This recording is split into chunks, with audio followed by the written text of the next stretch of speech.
जैन विद्यार्थियों, मैं कमल साहू कमल tuition class में आप सभी विद्यार्थियों का एक बार फिर से स्वागत करता हूं। विद्यार्थियों, पिछले वीडियो के माध्यम से हम लोग अध्याय 1 को समाप्त कर चुके हैं। आज के इस वीडियो में हम लोग अध्याय नंबर 2 चर का रैखिक समीकरण को हल करने जाएंगे। और इस हल करने से पहले मैं आप लोगों को पिछले वीडियो में ही बताया था कि जहाँ यहाँ हमें विलोपन, प्रतिस्थापन, आलेखी और सूत्र विधि देखने के लिए मिलेगा, तो एक बार उन विधि को किस प्रकार से प्रयोग में लाया जाता है इनके बारे में मैं आप लोगों को समझाऊंगा और उस पर वीडियो बनाऊंगा। ऐसा मैं पिछले वीडियो में आप लोगों को बताया था। तो चलिए आज शुरुआत करते हैं उसी चारों विधि को, जिसके माध्यम से हम दो चर का रैखिक समीकरण को हल करते हैं। सबसे पहले इनको नाम स्पष्ट कर दिया जाता है। जैसे दो चर का रैखिक समीकरण, कहने का मतलब यह है यहाँ हमें दो चर दिखाई देगा। चर राशि और अचर राशि का समझ आप सभी हाई स्कूल की स्टूडेंट में होनी चाहिए। जैसे चर हम कहते हैं X Y Z A B C D को, और अचर बोलते हैं 1 2 3 या फिर कोई परिमेय संख्या हो गया 2/3 3/4। तो ऐसी संख्याओं को चर राशि कहते हैं। तो मैं यहाँ आप लोगों को विलोपन, प्रतिस्थापन विधि और आलेखी विधि और सूत्र विधि को किस तरीके से हल किया जाता है इसके संदर्भ में कुछ उचित मार्गदर्शन देने जा रहा हूँ, जिसे आप लोग इस वीडियो के माध्यम से ध्यानपूर्वक सुनेंगे। तो मान ले जाए किसी भी, अब समीकरण की बात कर रहे हैं हमारा प्रश्नावली, तो समीकरण का मतलब ये होता है कि हमें बीच में कहीं ना कहीं बराबर देखने के लिए मिलेगा। और इस समीकरण में मैं आप लोगों के लिए चर और अचर दोनों राशियों को एक साथ रख लिया हूँ। जैसे यहाँ 2x + 4 = 5y - का 21 दिखाई दे रहा है। तो यहाँ हम चर, हमारा काम ये रहता है कभी भी समीकरण हल करने के लिए हम चर को लेफ्ट साइड में रखते हैं और अचर को राइट साइड में रखते हैं। तो यहाँ हम क्या देख रहे हैं, 2x जो है ये हमारा चर राशि है, वहीं 5y जो है वो भी हमारा चर राशि है। तो ये राइट साइड में क्या कर रहे हैं, इनको हम लेफ्ट में अगर पक्षांतर करते हैं तो चर के जो साइड है होता है वो होता है हमेशा लेफ्ट साइड। तो उनको हम अगर पक्षांतर करेंगे तो माइनस में हो जाएगा। इसी तरीके से हमारा अचर राशि प्लस का 4 ये लेफ्ट साइड में क्या कर रहा है, इनको अगर हम पक्षांतर करते हैं तो ये हमारा -4 होकर के पक्षांतर होगा। तो कभी भी आप लोग किसी भी समीकरण को हल करते हैं तो इन बातों का जरूर ध्यान दीजिए कि चर को हमें लेफ्ट में रखना है और अचर को राइट में। अब समीकरण चाहे जितने भी लंबा हो, आप लोग हमेशा चर को लेफ्ट में और अचर को राइट में रखेंगे। तो उम्मीद करता हूँ यहाँ तक की बात आप लोग समझ गए होंगे। अब आते हैं आपके विलोपन विधि के सवालों पे। जो सवाल मैं आप लोगों के लिए लेके आया हूँ प्रश्नावली नंबर 2 और प्रश्न नंबर 4 से, ठीक है। तो ये प्रश्न नंबर 4 का दूसरा सवाल है, जिसे मैं आप लोगों के सामने विलोपन विधि से हल किया हूँ। जैसे यहाँ हमें क्या करना होगा, इन दो समीकरण के माध्यम से x तथा y दो चर राशि का हमें मान ज्ञात करना पड़ेगा। तो इन्हें हल करने के लिए सबसे पहले हल लिख लेंगे। समीकरण नंबर 1 नाम दिया है इनको, और दूसरे समीकरण को हम समीकरण नंबर 2 नाम दिया है। अब होना क्या है इसमें, ये हमारा x का गुणांक 2 दिखाई दे रहा है, y का गुणांक कुछ भी नहीं तो 1 मानते हैं। x का गुणांक कुछ भी नहीं है तो 1, और y का गुणांक है यहाँ पर -2। तो होगा क्या, हमेशा आप लोग याद रखिए, ये जो x का गुणांक 2 दिख रहा है यहाँ भी हमें x का गुणांक 2 लेकर के आना है। अब ये आएगा कैसे, तो उनको लाने के लिए समीकरण 1 में 1 का तथा समीकरण 2 में 2 का गुणा करने से ये ऐसा हो सकता है। जैसे यहाँ x का गुणांक है, ऊपर में गुणा कर देंगे, तो x का गुणांक 1 पूरे का अगर गुणा कर देंगे 1 में, तो यह समीकरण तो नहीं बदलने वाला, इसलिए इसे हम किसी प्रकार का बदलाव नहीं करते हुए समीकरण नंबर 3 नाम दे दिए। इसी तरीके से x - 2y = -1, इस पर हम इस जो समीकरण नंबर 1 में x का गुणांक 2 दिख रहा है, इनका गुणा इस समीकरण में कर देते हैं दूसरे वाले में। तो ये हमको 2x - 4y = -2 ये प्राप्त हो जाएगा, ठीक है। और ये हो जाएगा हमारा समीकरण नंबर 4। तो इस तरीके से हमारा तीसरा समीकरण और चौथा समीकरण में x का गुणांक जो है वो हमको समान दिखाई देने लग जाता है। और जैसे ही समान दिखाई देने लगता है तो हम क्या करेंगे, समीकरण 3 में समीकरण 4 को घटा देंगे, और जैसे ही हम घटाते हैं तो इस प्रकार से निशान बदल जाएगा। ये समीकरण नंबर 3, समीकरण नंबर 4। तो ये प्लस वाला माइनस, माइनस वाला प्लस और माइनस वाला प्लस। तो इस तरीके से निशान इनका क्या होगा, बदल जाएगा। और जैसे निशान बदलेगा तो ऊपर से प्लस का 2x से माइनस का 2x तो कट जाएगा यहाँ से, और प्लस वाई प्लस 4y दोनों मिल करके प्लस का 5y हो जाएगा, बराबर 8 और 2 मिल करके बन जाएगा 10। इसी तरीके से y बराबर हमारा निकल के आ जाएगा 2। तो हमें एक चर राशि का मान पता चल गया। अब देखते हैं दूसरा कैसे आएगा। समीकरण 1 में इसी जो मान निकला हुआ है 2, इस मान को हम समीकरण नंबर 1 में रखेंगे, और जब 1 में रखेंगे तो समीकरण है 2x प्लस का y बराबर का 8। यहाँ से 2x बराबर 2 और बराबर 8 दिखाई दे रहा है, तो यहाँ से 2x 2 पक्षांतर होकर के -2 बन जाएगा। फिर 2x बराबर का 6 प्राप्त हो गया। जैसे ही 6 प्राप्त होता है तो 2 से 6 को हम विभाजित कर देंगे 3 बार में। तो इस तरीके से हमें x और y दोनों का मान पता चल जाएगा। और इसी तरीके से आप लोग हर प्रश्न में हल कीजिएगा। x का जो गुणांक होता है उनको आप समान कीजिए। उसके लिए दूसरे समीकरण का गुणांक का पहले समीकरण में और पहले समीकरण का गुणांक का दूसरे समीकरण में गुणा करना होगा। तो इस तरीके से हम लोग x तथा y का मान ज्ञात कर सकते हैं। अब आ जाते हैं प्रतिस्थापन विधि में। इसी सवाल को हम दूसरे विधि से कैसे हल करेंगे। तो अब बात करते हैं प्रतिस्थापन विधि का।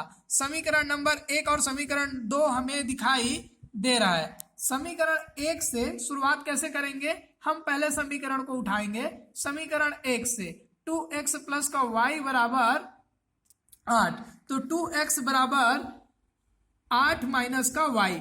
हमेशा यही काम आप लोग कीजिएगा। पहले समीकरण को उठाइए, पहले समीकरण उठा लेने के बाद उनको पक्षांतर कीजिए, x का वैल्यू लेके आइए, तो x का वैल्यू आ गया यहाँ पास 8 माइनस का y बट्टा 2। तो इन्हें आप नाम दे दीजिए समीकरण नंबर 3, और उस x का मान को हमें समीकरण 2 में रखना है। एक बार फिर से रिपीट कर रहा हूं जो काम हम लोगों ने किया। सबसे पहले हमें 2 समीकरण दिखाई दिया, जिसमें हम पहला समीकरण को उठाते हैं, तो पहला समीकरण के माध्यम से x का मान निकालेंगे और उसे हम नाम दे देंगे समीकरण नंबर 3 का।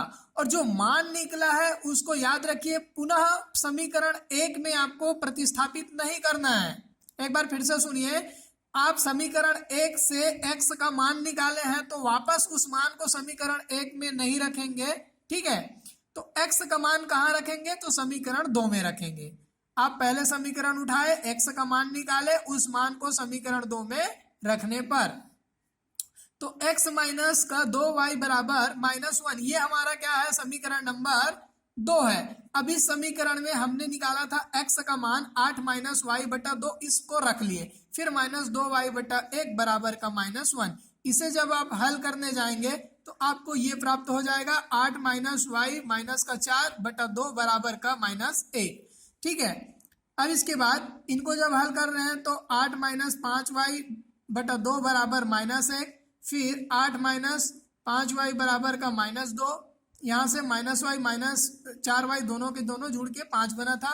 फिर हम 2 का गुणा 1 के साथ किए हैं तो ये हमारा हो गया -2। फिर -5 और -8 को अब इधर से क्या कर रहे हैं, पक्षांतर, तो +8 वाला -8 में बदल गया। इस तरीके से हमें मिला -5 बराबर 5y बराबर -10। दोनों तरफ से यहाँ से माइनस और यहाँ से माइनस हमेशा कट जाता है, तो y का वैल्यू हमें प्राप्त हो जाएगा y बराबर का 10 बटा 5, तो मतलब y बराबर 2। इस तरीके से हमें y का मान एक बार फिर से प्राप्त हो गया। और जैसे ही y का मान निकलेगा उसे हमें समीकरण नंबर 3 में रखना है। तो x बराबर y माइनस 2 x 8 माइनस वाई बटा 2, तो 8 माइनस 2 करने से हमें प्राप्त होगा 6 और उसका बटा 2 का वैल्यू आ जाएगा 3। इस तरीके से हमें x और y का मान निकालना होगा। ये हमारा कहलाता है प्रतिस्थापन विधि।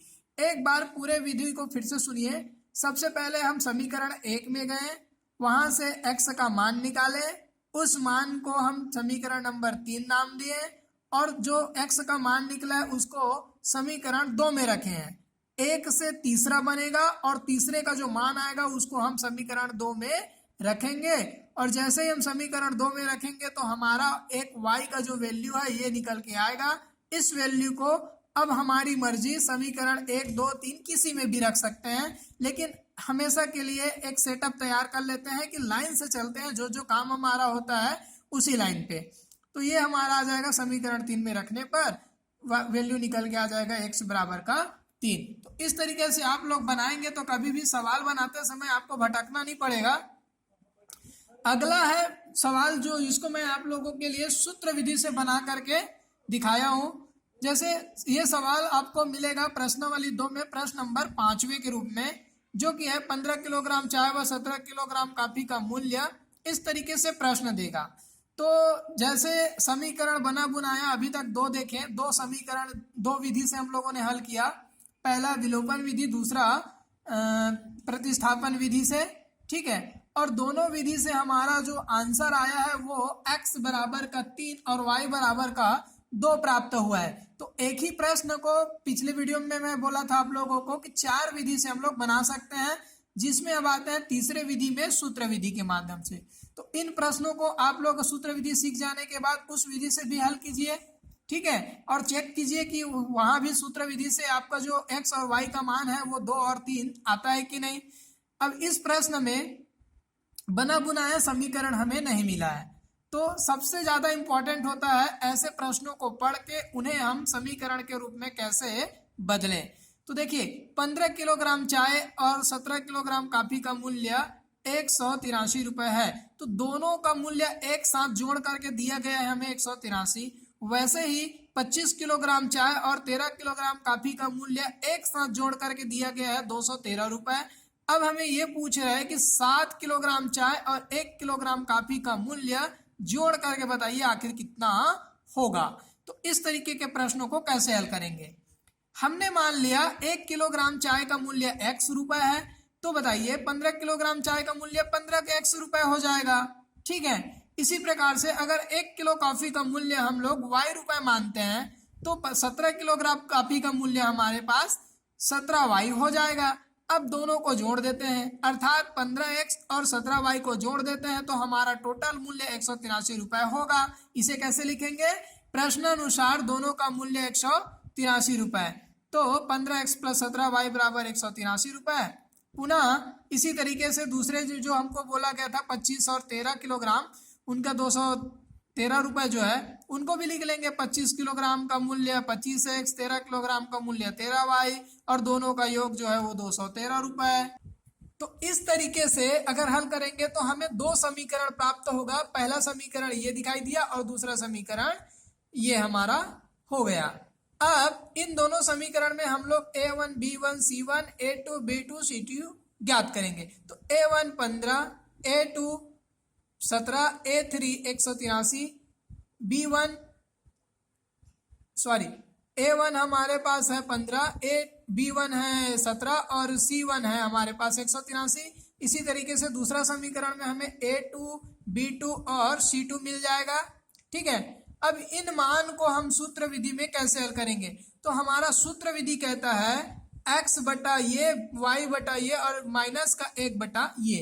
अब इनको याद कैसे रखेंगे इसके लिए मैं आप लोगों को बोल दूं, आपको याद करना है तो कैसे कीजिएगा, x बटा bc माइनस bc, y बटा ca माइनस ca माइनस 1 बटा ab माइनस ab।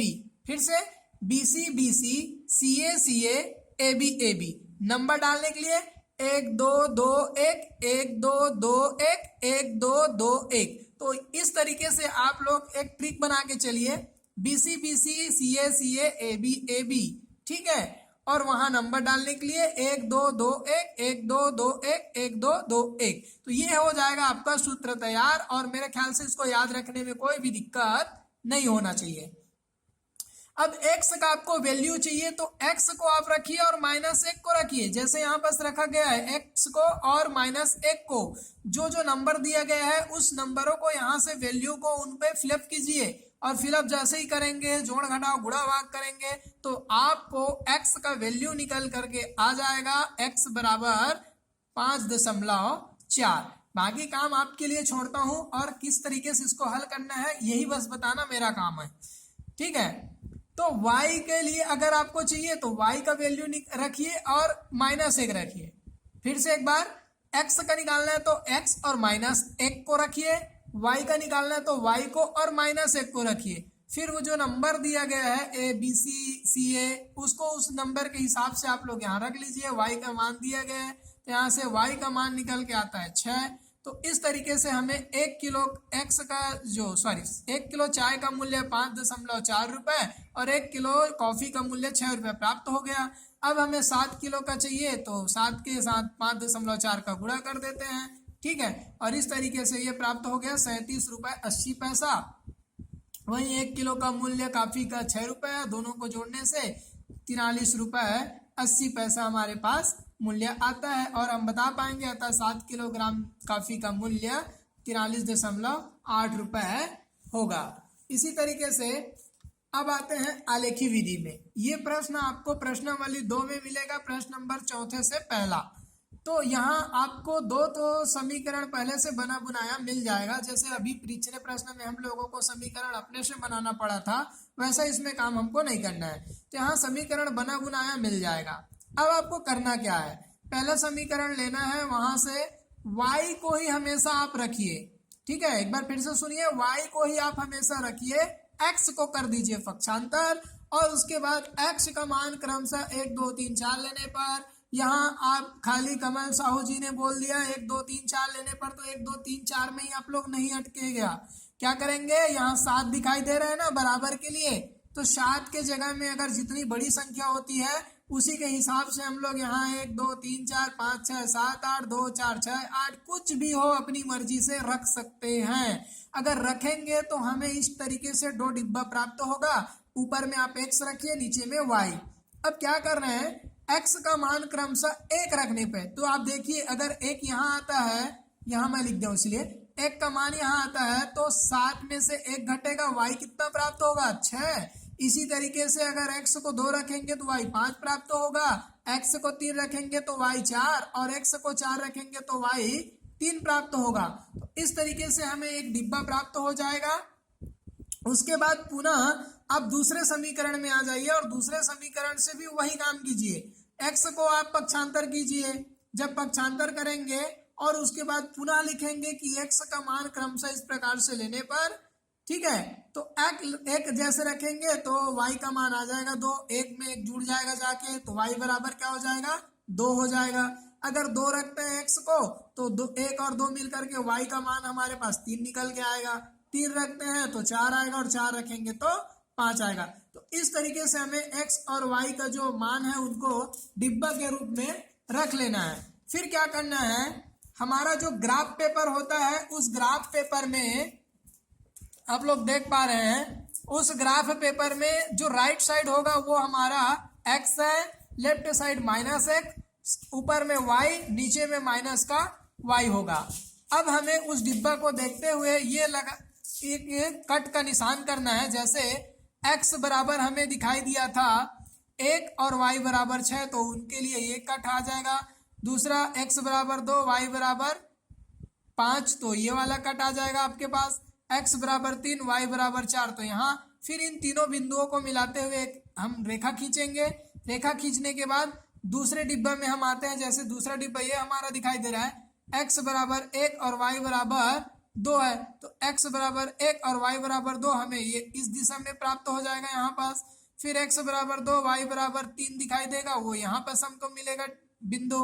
फिर x बराबर 3 और y बराबर 4 बिंदु यहाँ होगा, और जिस बिंदु पे हमारा कट होता है वही हमारा हो जाता है उत्तर। और इस तरीके से हम कह सकते हैं इस प्रश्न का उत्तर x बराबर 3 और y बराबर 4 होगा।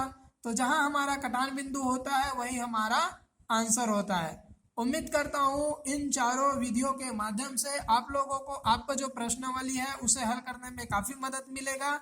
और इन सभी चीजों को आप एक बार में समझ नहीं आता है तो प्लीज वीडियो को दोबारा देखिए।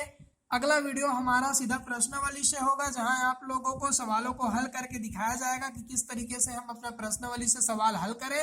तब तक के लिए जय हिंद, जय भारत।